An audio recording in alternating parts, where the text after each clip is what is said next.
Welcome to Filmmaking 101. I'm Mahesh Ravi. I'm a filmmaker, photographer, and designer. Today we'll be talking about filmmaking or how to get started with filmmaking. I'm not going to talk too much about the technical jargon here. I'm not going to talk about how to make a film, how to shoot a film, how to use lenses. I'm not going to do that. But what we are going to do today, I'm going to give you an overview of how to get yourself prepared if you want to become a filmmaker. So let's get started. But before that, let me introduce myself. As I told you, I'm Mahesh Ravi. I'm currently the creative and academic head of the Students Academy of Media and Design. Uh, so I majored in film design from University of Wollongong, Australia. The film design is not exactly filmmaking. It's the advanced level of filmmaking. So you have to do a course on filmmaking to be able to do film design. Now, film design is a completely different or new domain to India, but it's basically you take design principles and you apply it on movie making, and you have ultimate control on what the users are going to like and what the users are not going to like, what is going to work in a film and what are the things that will not work in a film. So that's basically film design is all about. um, I worked in international films, a couple of international films, the things that you can see here. This is my first international production while I was studying in University of Wollongong. Uh, there's a chance that B movie lovers might have heard about this name. It's called Wolf Creek, and there is a sequel also to this movie. And I worked on this film as a part of my project. There was another Australian film that I worked on, which is called One Night the Moon. I've also worked on this Tamil film called Vinay Thani Varuvaya. And after working on this, I was during this period, I just got a job and I was working full time for America Online, Warner Bros.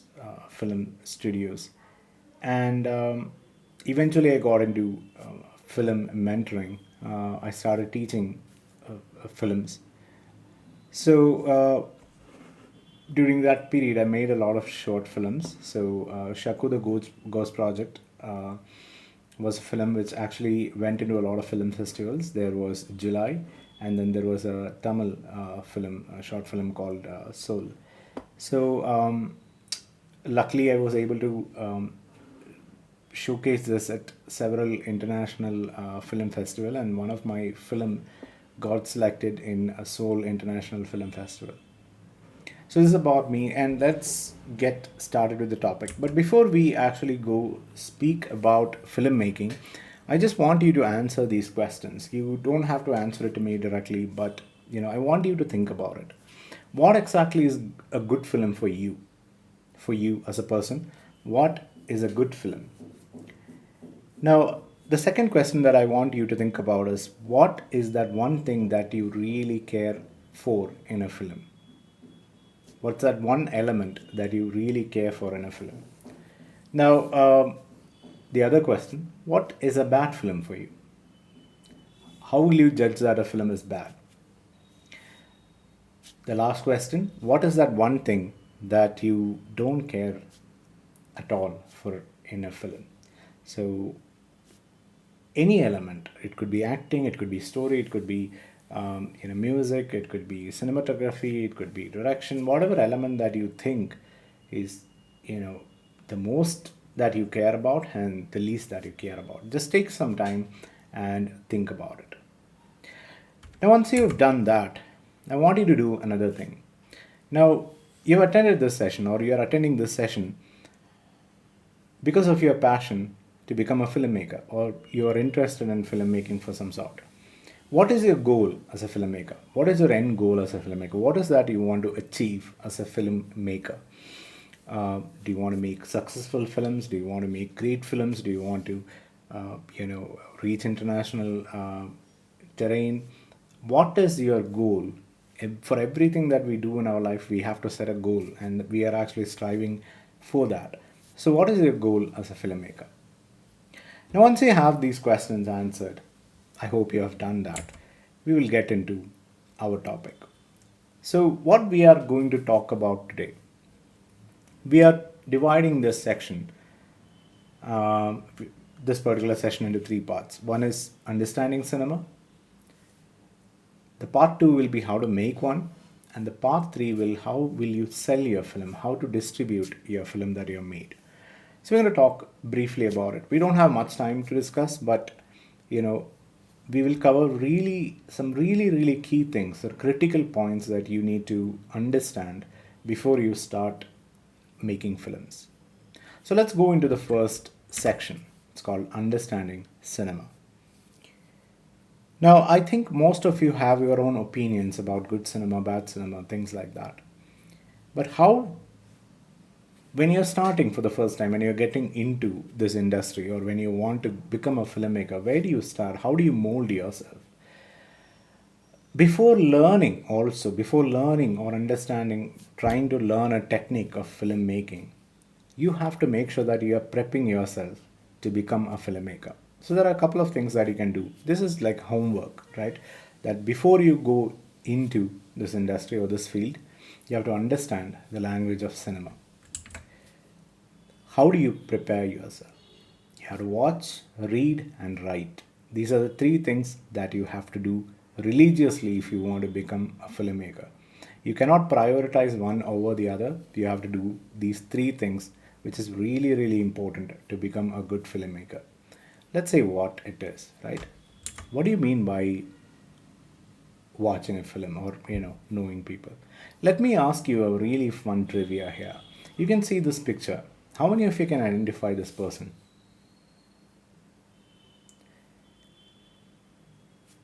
I'm not sure how many can quickly just see this picture and say that, okay, this is this person. It's hard. How many of you can identify this person? Again, slightly difficult, right? So now let's take a look at this, right? The first picture that we saw is an Indian filmmaker called Satyajit Ray. You might have heard the name. He's a Bengali filmmaker and made some amazing films. The second filmmaker is Akira Kurosawa, Japanese filmmaker who made some really beautiful films. So, one second, let me just take you to this first. This is Akira Kurosawa, the person that we just saw, Japanese filmmaker. And as you can see right here, he is regarded as one of the most important and influential filmmakers in the history of cinema. And the next picture, we saw this guy, Satyajit Ray. And even though he's an Indian, most of us doesn't know much about him, right? So this man has directed around 36 films, and each one of them is a classic. He got an Academy Honorary Award in 1992. And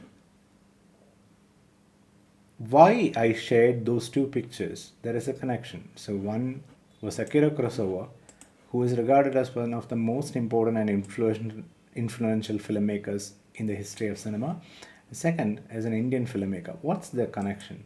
So let's just jump back in and let me tell you what is the connection here. This is something that Akira Kurosawa, the person who is regarded as the most influential filmmakers of the world, said about Satyajit Ray. Not to have cinema of Satyajit Ray means existing in the world without seeing the sun or the moon. Yet, not many of us know who is Satyajit Ray or what are his films, right? So, one great filmmaker about another great filmmaker who is an Indian. So, we should be proud about that. We should know about this. This is why preparing yourself before going into this industry or before starting to learn or think about filmmaking is very important. Now, I told you, the first thing that you have to do is to watch a lot of cinema, right? Watch a lot of films. Like Quentin Tarantino. I think many of you might be familiar with that name. Quentin Tarantino is a really, really, good filmmaker who made B movie genre, the grindhouse genre of filmmaking, really popular even now. So he made films like Kill Bill, The Hateful Eight, even The Once Upon a Time in Hollywood. So an Academy winning director, filmmaker. He is one person who actually learned filmmaking by watching a lot of cinema. It's not just his language. He watched film from around the world to learn about cinema. What's the language that they're using? What is the techniques that they are using in films? And he have adopted a lot of those techniques and he have used in his films, where you can see a lot of homages, like contributions or notes to his inspirations throughout his films. So the first thing that you have to do to prepare yourself is to watch a lot of cinema. Not in your comfort zone. You might be already watching a lot of films which are already in your comfort zone. Commercial cinema, a lot of this stuff. You are already watching that. That's fine. I'm not saying that it's wrong to watch those films, but you have to actually explore a lot and watch a lot of great cinema out there.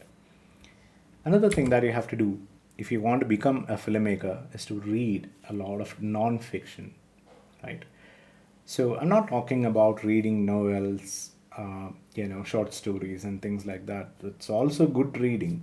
But to become a filmmaker, it's very important that you read a lot of non-fictional work. Like that, a real description of a real story, a true story that is happening, right? A true incident which is happening, and somebody has just wrote about it. You have to read it. Now, here is another name, Werner Herzog. Herzog is a great filmmaker who made some really amazing films, still making films, and he said that a book called The Peregrine, which is about a peregrine bird, which is sort of like this bird that you see in this picture. That is a book that inspired him in a lot of films. So when you read that book, if you take it right now and if you watch Herzog films, you cannot find that connection. How did this, a book about a bird, right? A non-fiction book about a bird inspire a filmmaker? So the book is all about how the bird actually flies, how it nests, how it lays eggs, it carries its, or it takes care of its kids, things like that. You can learn a lot about the description, that is the thing, the exposition that the writers are writing in that will give you a lot of understanding about how to see the world, how to look at a world, because we are living in our space. We might be familiar with what is happening around us, but a bird which is living in the other part of the world and their lifestyle can click or create a spark in your mind that might drive you further to come up with a new story, right? Inspiration comes in so many ways, and when you're reading a book, when you're reading about an incident, when you're reading about a war, when you're reading about technological revolution, you're learning a lot, and you can use all that knowledge into your filmmaking, and no knowledge is silly. So you read a lot. This is something which is really, really important. As a filmmaker, reading is not optional. You read as many books as possible. When you watch a movie, it's just 2% of 100% book, right? You're just seeing one part of it. It's already adapted, and you're seeing somebody else's vision of that. When you're reading a book, it's just literature which is not visualized yet. So it's completely up to you. You can read, you can adjust your pace, so you will understand a lot from reading a book. This is really, really important when you're becoming a filmmaker. Now, the third thing you have to do is write about film. Now, in the picture that you're seeing is Roger Ebert. So Roger Ebert is a film critic. He wrote some amazing essays. about films, different films. Now, how do writing about films will help you? So you are essentially a writer as well. When you're a filmmaker, you have to write. You need to know the power of writing, power of words. You have to write scenes. You have to write, situations. So when you write about cinema, when you can watch a film, you just randomly pick a film, whatever films that you're watching, whatever you felt after that, you just write about it, not the review kind, the usual magazine reviews that you see, or maybe the usual Facebook reviews that you see. You write about it in detail. Why do you like particular scene in the film? What was special about it? What are the techniques used? How did that shot, how was that shot? How was that particular scene or confrontation scene shot? Write about it. How was the lighting of it? How was the acting? How was the performances? How did it convince you? Just not what is good, right? All these things and about the story. You don't have to worry about that. Just write about the things that you really liked about it and explain why you liked it. Explore the reasons for your feeling or your emotion towards that film. Write about it. This is going to make you prepared to get into the film industry. So, as I was saying, watch, read, and write about cinema. Now, see, when you're analyzing and studying a film, right? When you watch a film, there is a couple of things that you need to understand. You need to understand the medium, and you need to understand the techniques which are used. So medium, it's very, very simple, right? You understand the medium. You are actually working for film, right? So you understand the video formats. You understand where your film is going to come. Is it going to be on TV? Is it going to be on theaters? Is it going to be on social media? Is it going to be on digital platforms, streaming sites, OTT? You understand the medium. You're a filmmaker, you're working with films, you're working with digital footages. So you know everything about it. What is the power of it? What is the disadvantage of it? Understand everything. And then there comes technique. So let's talk about understanding the medium. So film, as you know, it's not just one art form, right? There's a collation of or a beautiful marriage of a couple of things which comes together, which makes a beautiful cinema. There are visuals. So film is primarily a visual medium. Film needs to be driven with visual aesthetics. A film cannot be preachy. A film cannot speak a lot. So there is a tendency in a lot of films that we are used to, like commercial films, they use a lot of dialogues.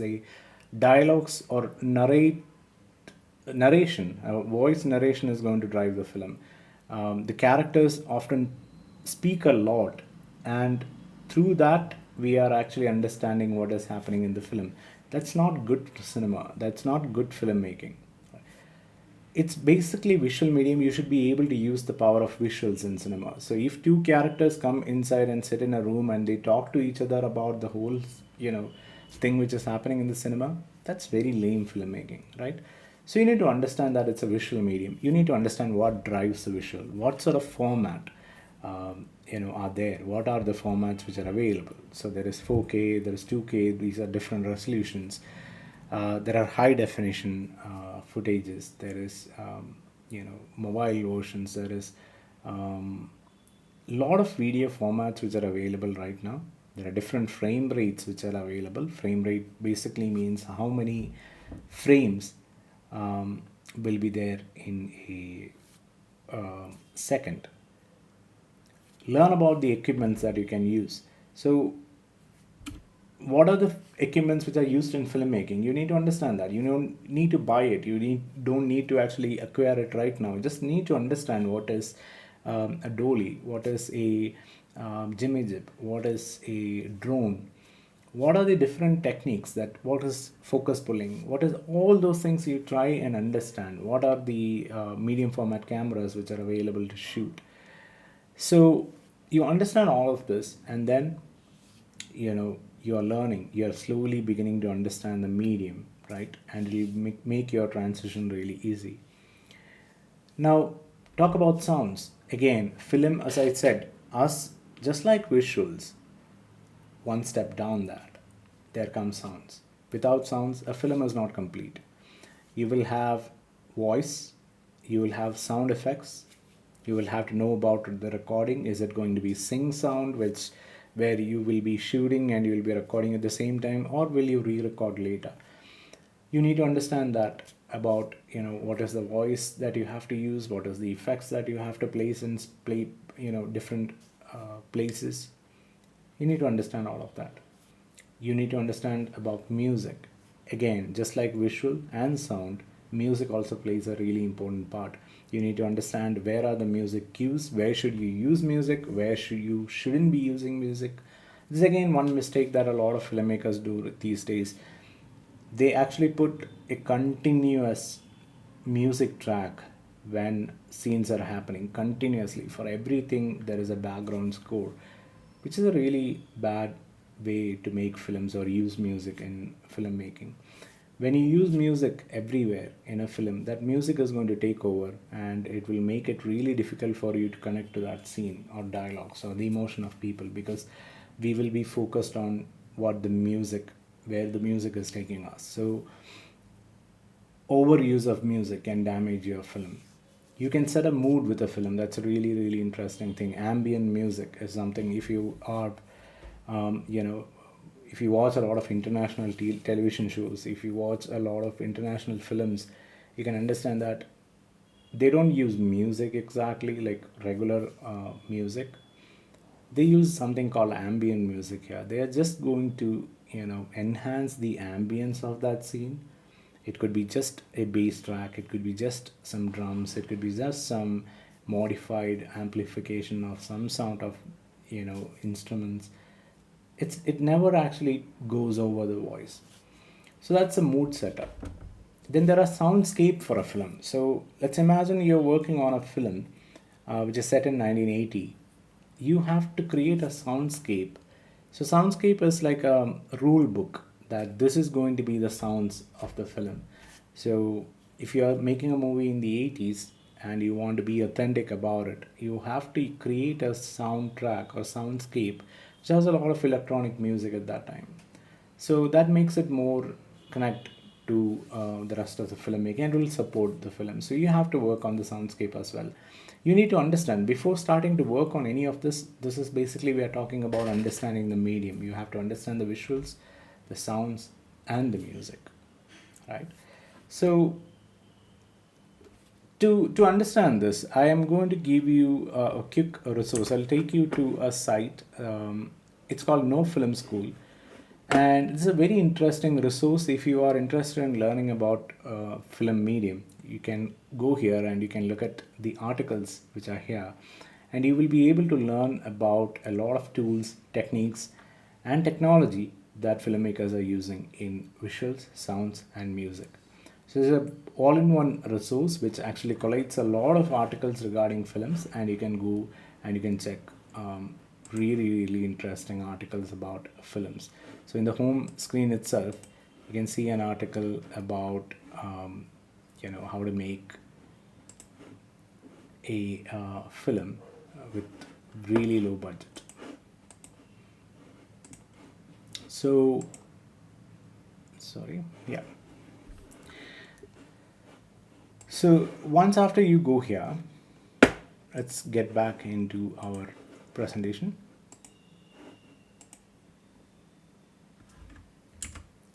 Now it's about understanding the techniques of filmmaking. Now that you understood the medium, visuals, the sounds, and the music, the next stage is you have to understand the techniques of filmmaking. What are the major techniques which are used in filmmaking? There are several techniques in filmmaking. About shots, movements, angles, compositions.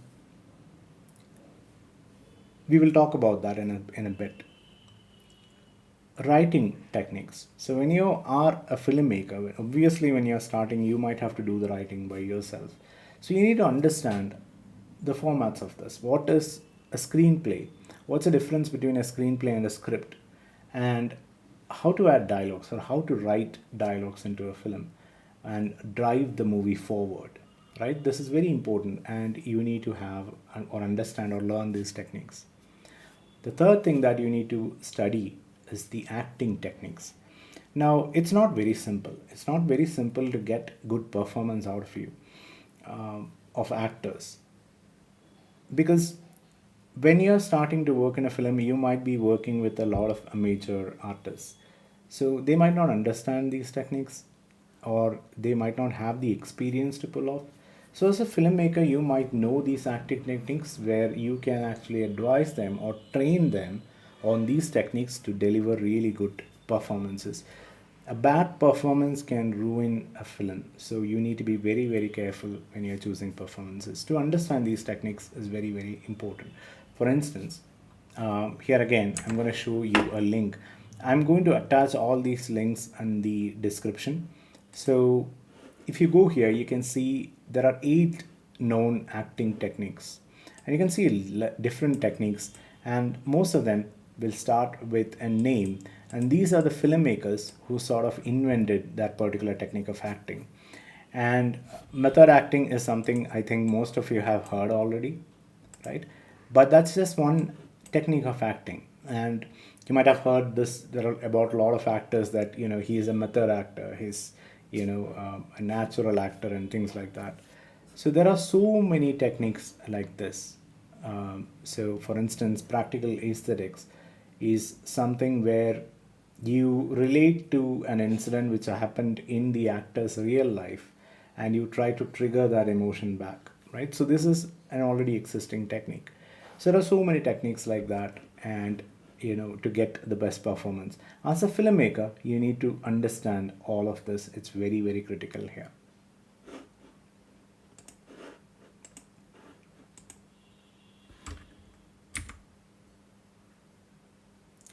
Now, another thing that you need to do before prepping yourself to prepare yourself for this is to research and find more films and more filmmakers. As I was saying in the beginning itself, we don't know a lot of people yet. So when you actually explore, when you start exploring good cinema, when you start doing associated search, you look at one filmmaker and then who was the next filmmaker in the same era who actually produced the same kind of quality work. You're going to find more films, you're going to find more filmmakers. The more people that you study, the more discipline you're going to gain as a filmmaker. Now you might ask this question: if I want to just make commercial films, I want to make films in India, why should I watch a film which is made in Germany or in Japan? What is the use of it? Now, this is where as I told you in the beginning, your filmmaker's goal, right? What do you want to be? Do you want to be a mainstream filmmaker whose position will just depends on how many people will watch that film, and it's just a gamble. It's the same kind of films which are coming over and over and over and over and again. Do you want to go into that cycle? What's the chance of your success, right? If you want to be a good filmmaker, definitely you have to draw inspirations. You have to learn a lot about it. And one way to do it is to watch as many films as possible and then try to bring in, inspirations into practice. Another thing that you have to do is to build a strong network, a very strong network. This is something that you should start right now. You should start contacting filmmakers. You should start contacting aspiring filmmakers, film actors. You should make a network so that whenever you want to make a film, you can contact these people in your network and you can immediately start working on a film. So this is why it's really needed. In film industry, networking is the way forward. You have to connect, you have to talk to people, you have to tell your story, you have to narrate your experiences, you have to showcase your work. And this is how you grow in the film industry, and this is really mandatory. So networking is going to be the key here. Now let's move on to a second part.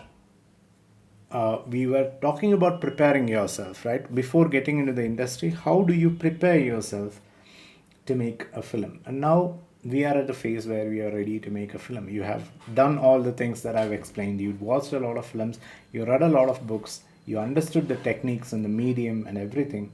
Now you're ready to make a film, right? So where do we start? Now, as I told you, I'm going to talk about some key things that you need to focus on when you're starting to make a movie. You can directly start by making a short film. You can gather your people and you can start making a short film. That is one of the best ways these days to get started. To make a short film is the best way to get started. And these are the key things that you need to keep in mind. The plot. What do you mean by plot? A plot is something that drives a movie forward. Without a plot, there is no movie. It's just a documentary. So when you have a plot, an inciting incident which actually happens, which takes the movie forward, you need to actually come up with that. I think one of the first things that you will be thinking about should be the plot. What is the plot of my film? Then you should be thinking about your characters.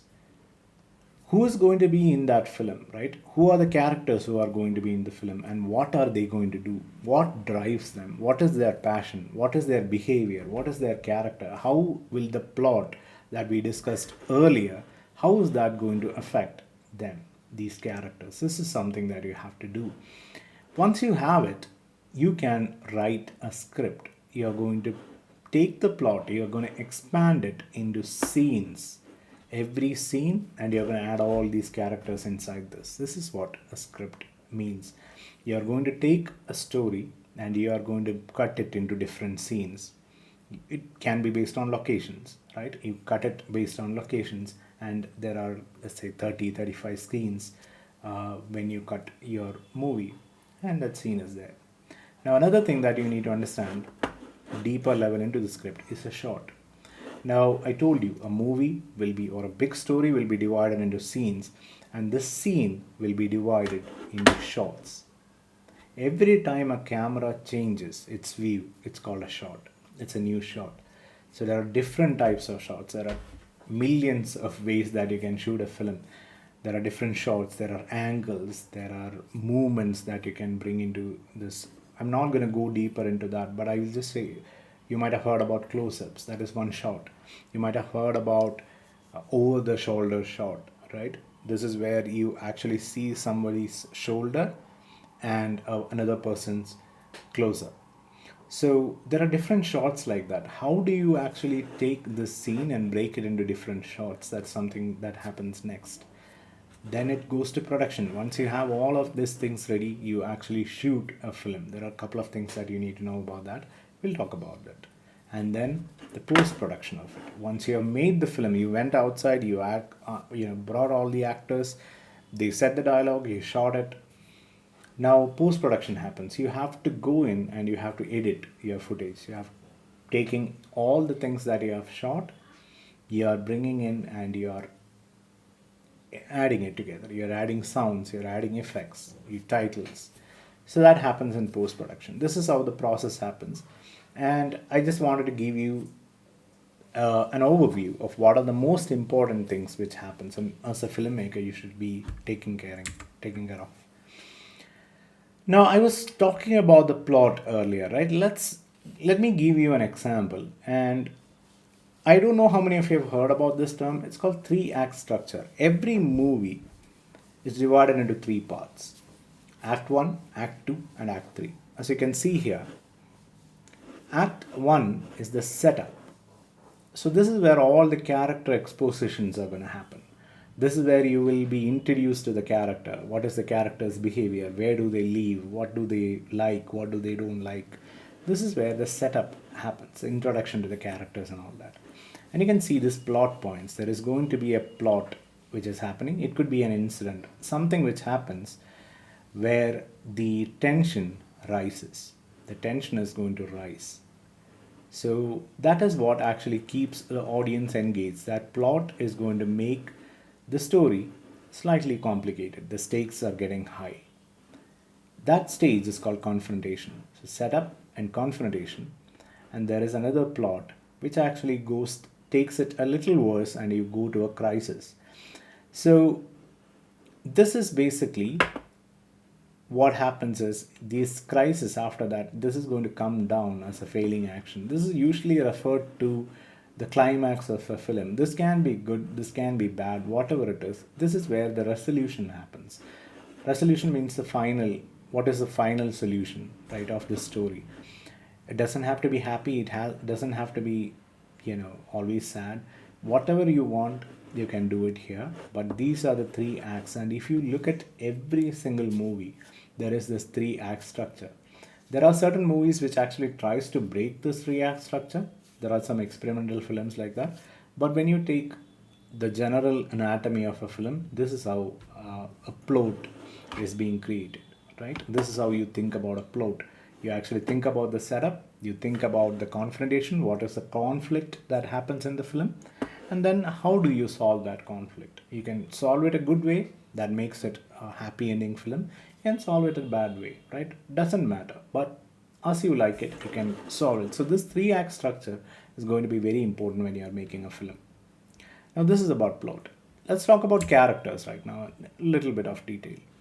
So, as I told you, characters are the people who are going to be in your film, and every character in your movie will have a journey, will have their own journey, just not directly associated with the plot. They will have something.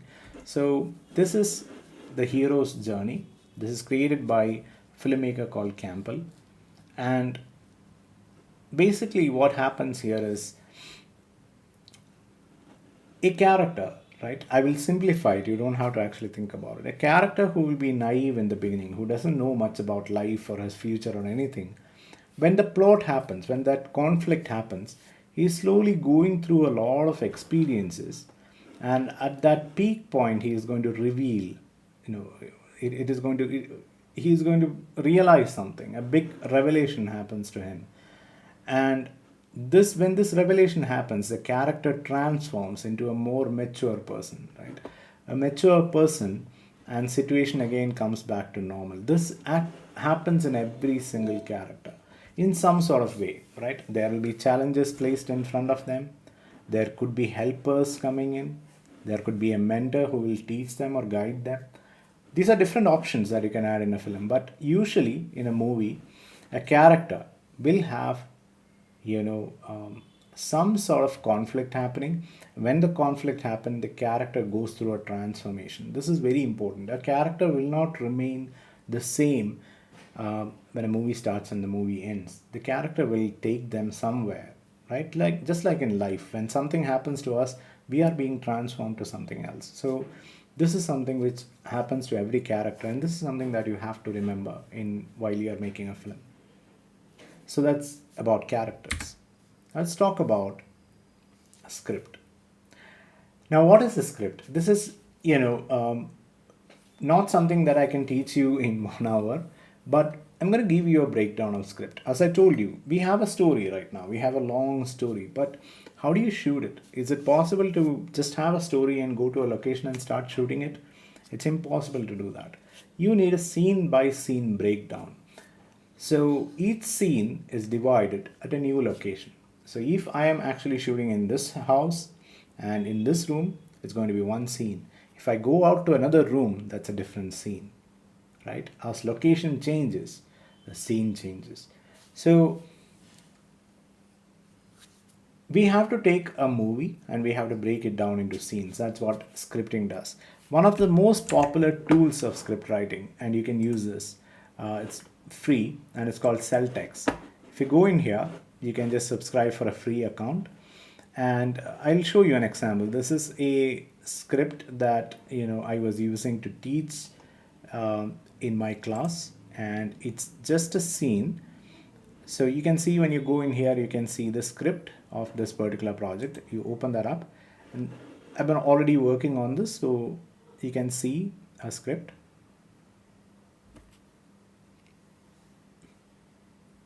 It's loading, and you can see the script right now.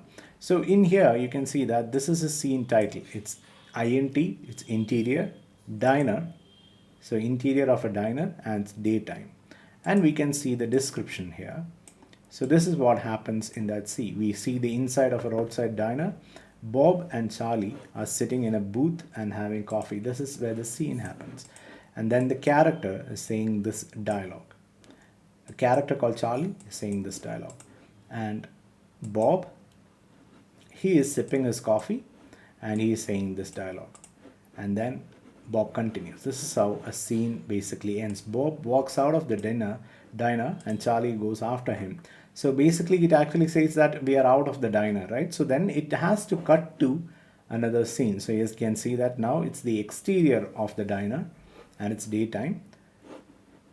Bob actually walked out of the diner in the earlier scene and he is actually walking and he's near his car.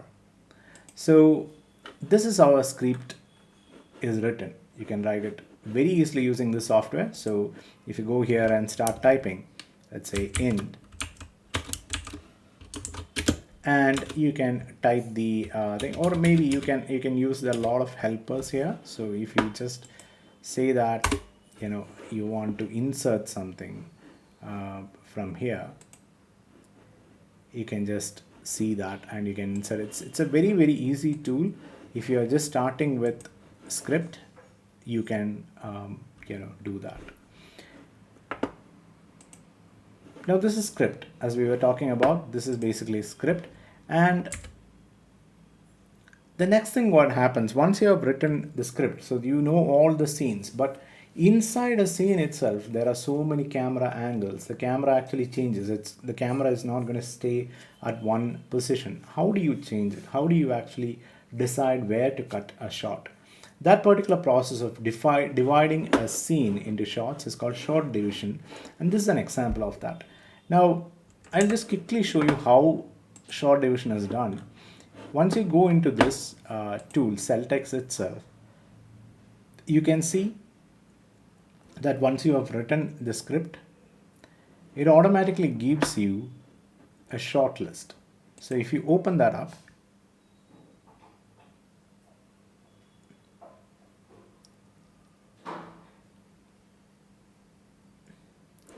it's going to give you this script, the script that you have already written. But here the major intention is that you are going to add shots in here. So when you click on a scene, so let's say we see the inside of a roadside diner. How do you want to show that? You click on it and you can choose the shot. So I basically need a wide shot or a medium shot inside it. So I'm going to choose that medium shot and I want to show it as a single medium shot.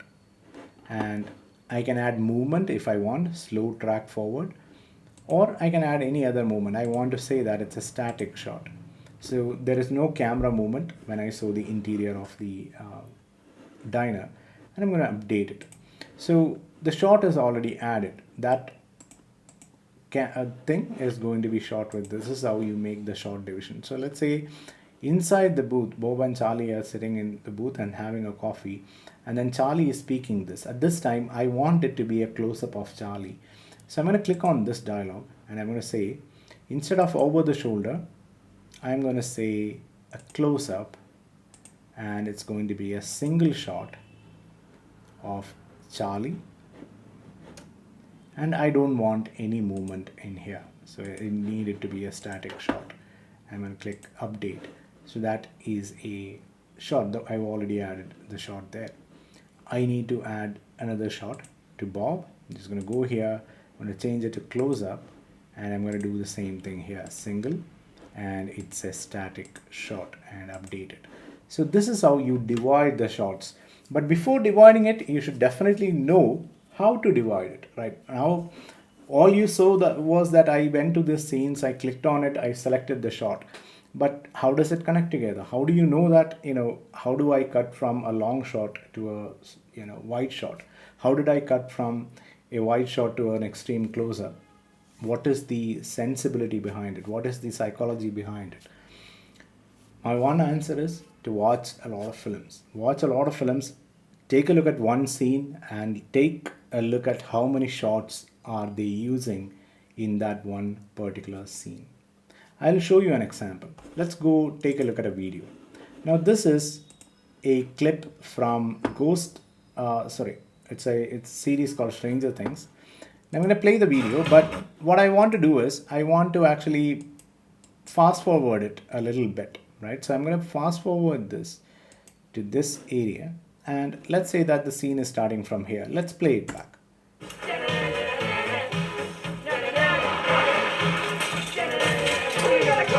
Ghostbusters! Hey! There you go! Venkman! Yeah! Whoa. What? Why are you Venkman? Because I'm Venkman. No, I'm Venkman. Why can't there just be two Venkmans? Because there's... Now you saw the scene. Let's take a look back at this once again. So we basically started from here, right? So this is a shot. This is scene. The scene is happening at the exterior of a school, and whatever you're going to see right now, wherever the camera actually changes, it's a new shot. But let's try and understand how seamless that cut is. So it's a moving shot. Now these kids are coming. Now immediately you can see that when the kids are here, the shot just quickly changed. They are coming in cycles, and the cycle, it was a close up to the cycle tire. Then it changed back to this shot. It is cutting back again to this shot where they saw the other character. It's the view of the other character. It's the view of the first character again. Again cuts back to this character, cutting back to this character, cutting back to this character. They are having a fight. Then the third character interferes, and you can see both these characters here that they are fighting here, right? So this is clever shot division. And when you are watching the movie, you will not even notice that there are so many shots which just happened in that particular. This is just less than 1 minute, and in that 1 minute there were so many short divisions which happened, which made the movie experience really, really special. And we will not even notice that. That's the beauty of short division and beautiful editing. So all these shots which were cut will be painstakingly edited together to create a very smooth and cohesive film. So it's a really, really important skill that you should know about. That is short division. Now, I wanted to say a little bit about production here. As I told you, I'm not going to talk about shooting a film, not in this session. I just wanted to give you an overview here. Definitely, in the next level, we will go deeper into filmmaking. But I just wanted to give you an overview here. There are 3 stages of film production. One is pre-production. All the things that we spoke about, the concept, what is the story, what are the plots, who are the characters, how am I going to write into a script, how do you make a script, all those comes under pre-production. Your budget planning, everything. Then there is production, where you actually take the equipments and you go out and you read the script and you shoot it accordingly. You act, make people act, set up the lighting and everything, and you get the output in a camera.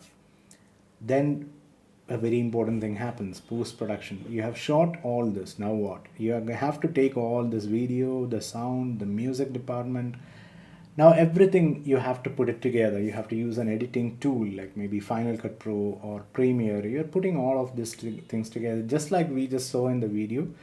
All these shots will be separate, and you have to put them all together, and you have to make sure that there is continuous sound happening, so that people are not distracted with these cuts and they can enjoy the experience really smoothly. If there is jarring, if the cut is not right, people will feel thrown away from the movie. So that's very, very important for filmmaking. These are the stages of filmmaking. Now I just want to talk about something else before we wind up this very short session, and it's about selling your film. Now that you made your film, how do you sell your film? Now, see, there are a couple of channels that you can sell, right? A lot of people will be asking that, okay, I already made a film, now where do I sell it? So one way to actually promote your films, especially short films, is to send it to a lot of film festivals. Send it to a lot of them, and at least a couple of them. If your film is really good, if you have put a lot of thought into all the things that we just spoke earlier, it's going to get selected. And exposure to all those film festivals is going to give you a lot of traction. It will give you a lot of name, and then people will start talking about collaboration. You can get into the industry really, really fast. Another thing that you can do is there are a lot of digital media agencies right now in Facebook pages, entertainment pages. You partner up with them and you do a collaborative release on their Facebook page. They're going to get some money, you're going to get a lot of views, and again you're going to get a lot of traction. That's second model that you can use.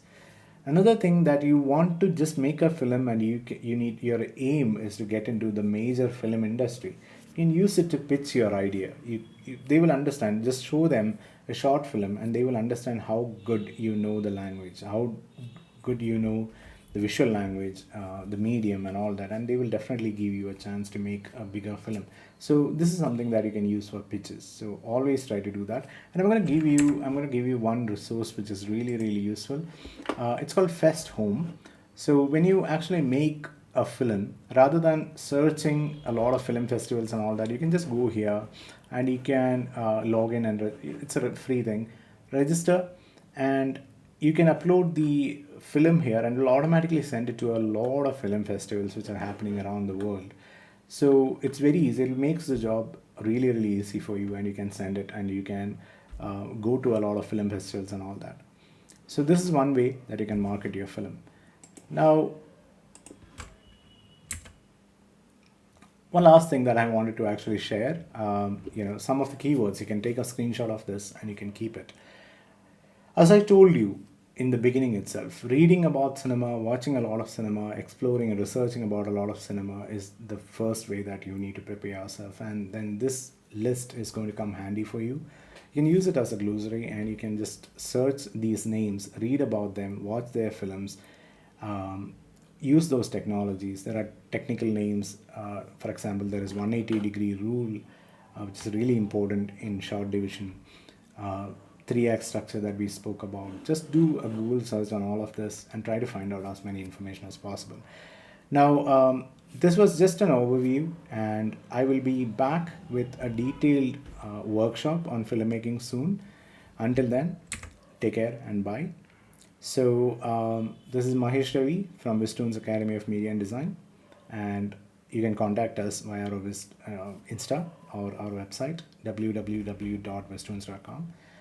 I'll see you soon with another video, and take care. Bye. You can share your comments, your suggestions, your questions here, and I'll try to reply to that. And definitely I'll be coming back with a much more detailed session. Thank you.